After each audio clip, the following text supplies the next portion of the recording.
atin pong iimbisigan ang dalawang klase ng puto.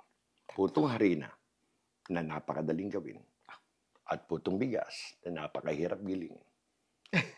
Ngayon po ay kasama ko ang maituturing na dalubhasa pagdating sa larangan ng puto. Yan po si Ba't ka tumatawa? Ayan po si Cheng Bibian. Pasok! Magandang hapon po sa inyo. Thank you, Lord, at nandito ako muli upang makibahagi sa inyo ang paggawa ng regular na puto. Ito po ay gawa lamang sa flour. Ang flour po na gagamitin natin ay hindi basta-bastang flour lang. Gagamit po tayo ng self-rising flour. Ba, ibang klase.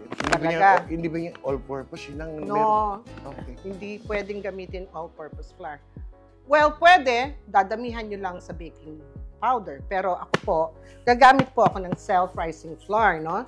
Ang kailangan... Tsaka dalubhasa talaga pagdating sa puto. Ang kailangan ko po sa self-rising flour ay 5 cups of self-rising flour.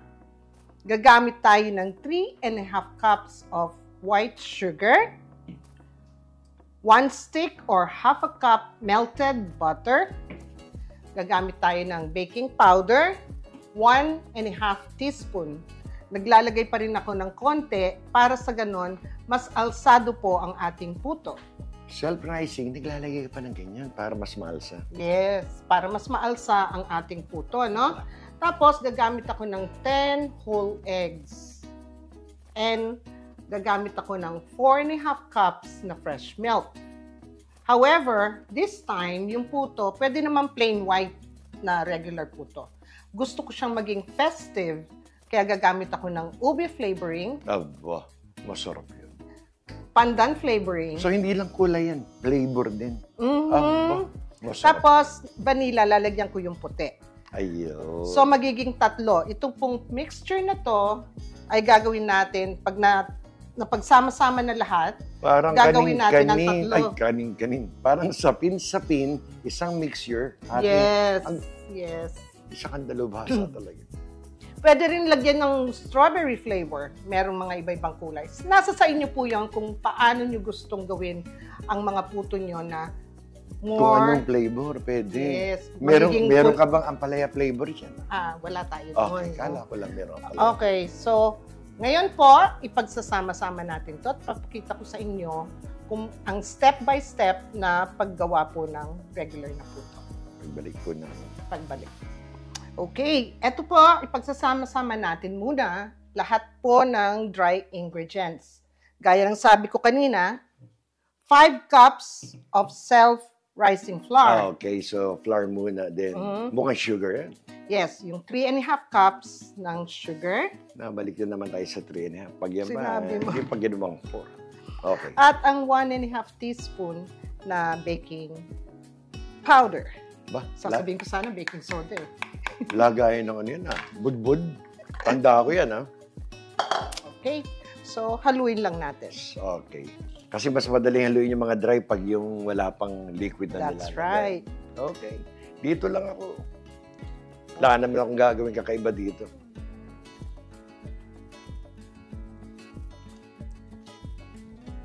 Okay. Ngayon naman, pagsasama-sama natin ng wet ingredients. Aba. Una, ito po yung 10 itlog na sinabi ko kanina. So, we'll mix it and then we'll add the other ingredients. Kung wala naman di kuryente, pwede namang mano-mano lang. Pwede, pero matagal. Bakit may kailangang consistency yan yung itlog pag yung ano? Hindi naman. Basta well-beaten lang talaga. Ako ignore mo lang. Alam na tanong na ako na. Wala naman ako alam talaga sa ganyan. Okay, so we'll go ahead and beat. So, eto na po at na-beat ko ng maigi ang itlog. Ihahalo natin ngayon At hawakan ko na to. Sige, please. May papel ako dito. Ilalagay po natin yung 4.5 cups na milk. Anong klaseng gatas yan? Pwede bang ano? Any regular milk. Pwedeng kahit yung mga evaporated. carnation. Okay. Pwedeng... fresh milk. Yes. Okay. Pwedeng... kung kayo nagda-diet, yung non-fat, pwede rin. Diba, Wala yes. sa atin yun. Pero ako regular milk lang po ang aking. Whole milk, okay. Yeah, fresh whole milk, ano? Uy, Tapos, kunin ko na rin to eh. Ay, hindi gagamitin natin. Gagamitin mo, kayo naman. Kasi okay, lider-lideran. Ngayon po, ilalagay ko yung half cup na butter na melted natin, ano? Half cup na butter. So, yun ang magbibigay ng parang shiny doon sa Para hindi dry. Yung. Yes. Okay? So, haluin lang natin lahat ito. Ito na. Ngayon, ako kutob ka pag sasamahin mo yan. Of course. No. Ngayon, ihalo na po natin ito dito. Gusto bang ako na unti-unti maganito, Sige. mag-drop? Yes. Go ahead. Sabi mo lang, pag taumash. Mabagal ba yung lagay ko? Okay lang. So, malaking bagay pala pag may ganito, ha? Yeah. Or kung meron kayong mixer, this is the best. That's the best. Napakabigat lang kasing dalhin. Kasi bala ko, gagawa ko nito. Tinidor lang gagamitin ko. Okay. Kung makikita po ninyo ang consistency ng texture, Alam mo, parang merong buo-buo, ano? Oh. Huwag kayong mag-alala. Oh, di naman. Mawawala po yung buo-buo yan dahil Okay. i-strain po natin. Ayun. Parang alam ko na papel ko ngayon. Eto na. Ako na magbubuhos. Gusto mo? Oo, may Oh. hindi pa. Kailangan minsan talaga may kasama ka. Ay, siyempre. Oh. Okay, so go ahead. Dahan-dahan kasi iyaan ko. Dahan-dahan.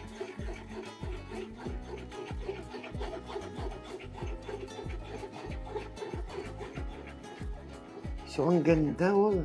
Makita mo, nagpipino siya, ha? Yes. Maski ang paggawa ng putong bigas, kailangan yung So, sa parang langit. ganito rin ang gagawin. Yes. Okay. Alam mo, dapat pag gumawa ka ng putong bigas, yung pang special day. Oo naman. Bakit hindi Kailan ka? Mother's Day, gawa tayo ng sige, putong gagawa bigas, tayo. ha? Okay. Teka muna, ano ba katerno ng puto? Eh di tinuguan. Doon ka expert. Oh, okay, magluluto ako ng dinuguan sa Mother's Day. Para sa mga nanay. Okay. Ito na. Yan. Ito po. So, we just continuously, whisk it para sa ganon, mawala yung mga buo-buo. At makikita ko sa inyo kung ano ang magiging texture nito. Okay, pagbalik ko namin. Okay, eto na po ngayon. Ganda. Na-mix na natin. After I strain it, Oo nga. makikita ninyo wala ng buo-buo. Wala, very silky na. Oh. Okay, anong gagawin ko susunod? Alam mo? Ako tingin ko, nadali mo yung tatlong ganito eh. So, hahati mo yan. Hindi ka naaangal na hindi pare-pareho. I know, last time, hindi pare-paras yung hatian. Okay po. So, ngayon po, hahatiin natin ito sa tatlo. Oh, sa akin ulit ito. Hawakan. Oh, si nandiyan naman, malapit ka dyan. Oh. So, hatiin po natin to sa tatlo.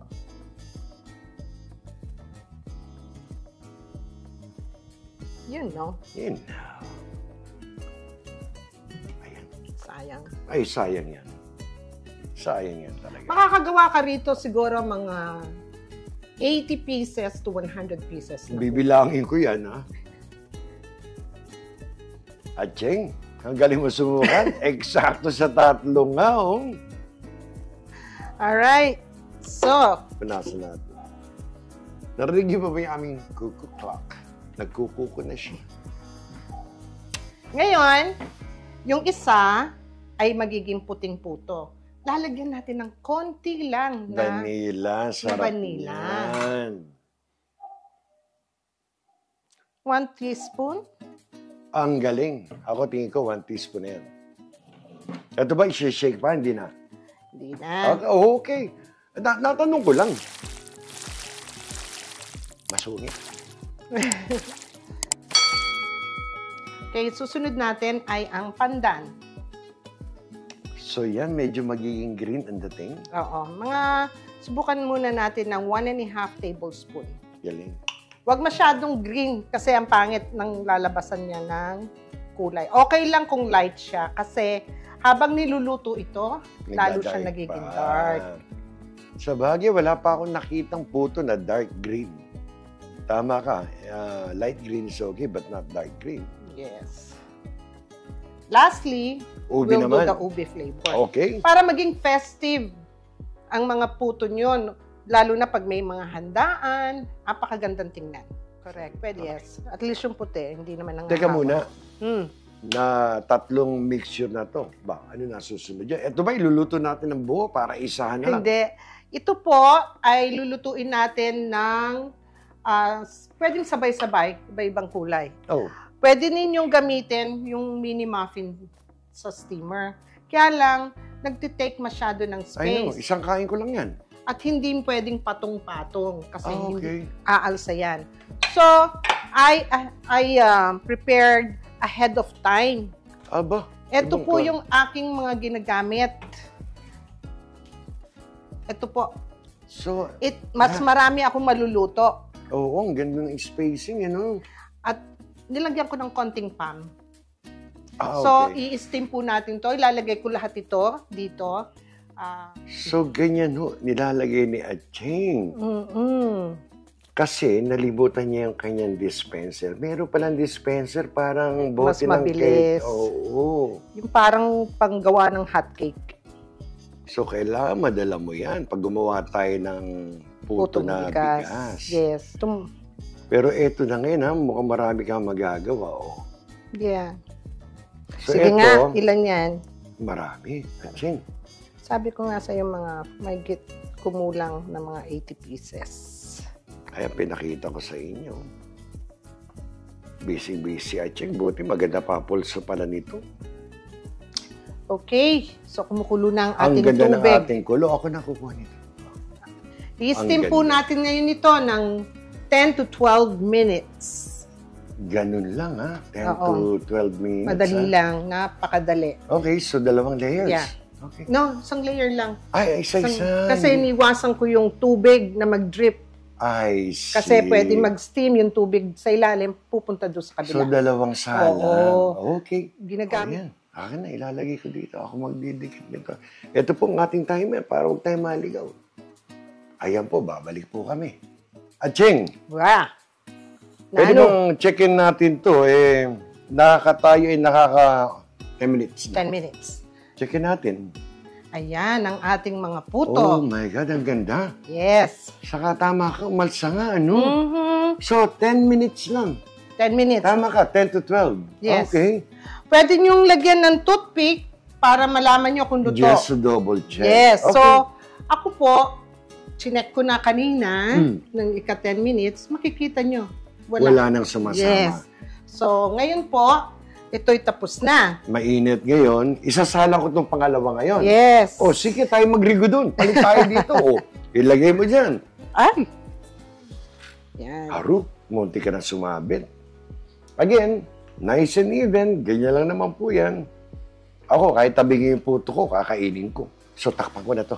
Yes, ilagay uli natin. So, ito na yung ating pangalawa. Ano, pagbalik ba natin, ipe-present na natin to, pakikita na natin. Yes. So, lalagyan natin ulit ito ng 10 minutes. So, 10 minutes na lang, ano? Kasi napatunayan natin sa ating pag-iimbestiga na sa 10 minuto, madadali pala talaga to.